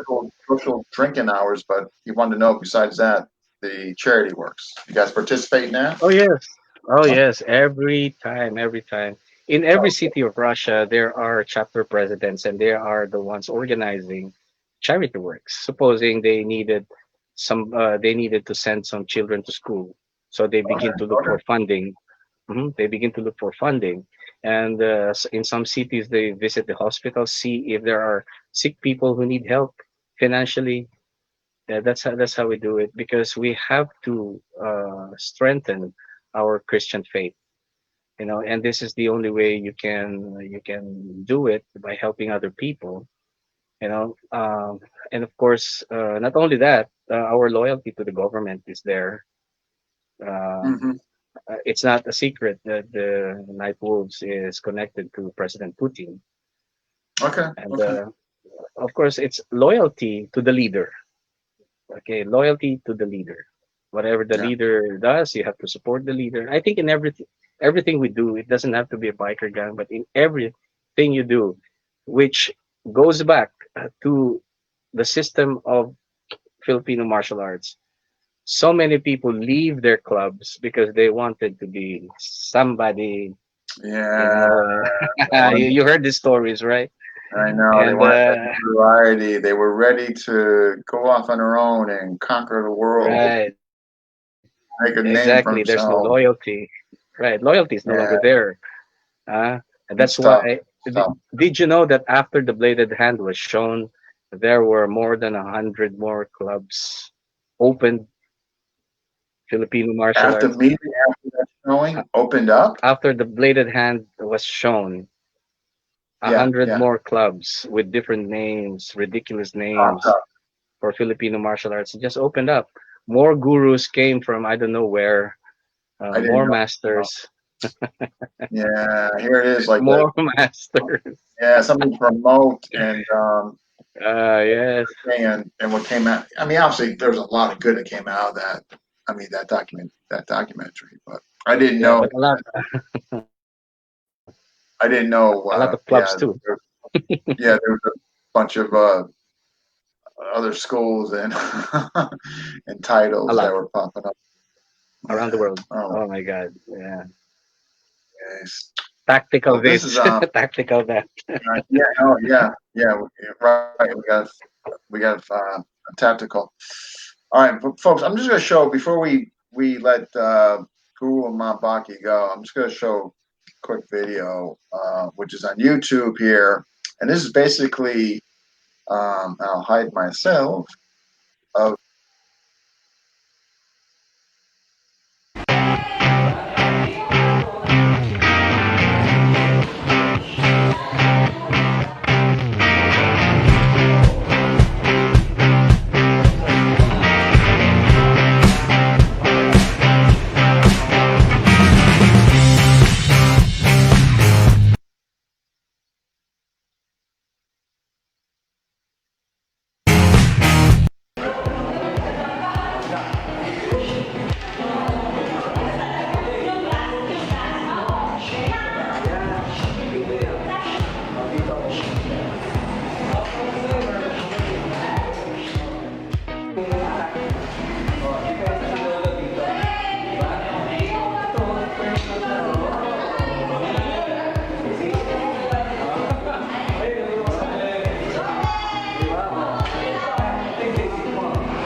like off that hook punch when you're showing if you miss with the hook punch to come around but back with that elbow, that's pretty nifty. Okay, let me clear out that this is just a demonstration for my friend Jarek. This So is that was not okay. how That this is not how the military fights. no, Okay, no, no. because I was discussing. we It are just said discussing Eskrima. During that time, I was discussing with Jarek Eskrima, and if you see some of those movements are from Yuli Romo. Uh, some of those it's here. movements are from Yuli Romo. Some of those movements are from Virgil Cavada. Some of those movements are from uh, Cañete and the empty hands. That's a silat that Okay. I was teaching him. Yeah, it's more like just telling him some combinations, some crazy combinations that you can do. Yeah, Okay. but So some this is not okay. Let me warn though, this is not how you fight, but just showing you the principles of what happens next. You miss, you do a hook. you miss the head, then you still have the elbow Yeah, near to that the head. You can use that. Yeah. yeah, that So, was the part that really stood out for me. I like that. mm.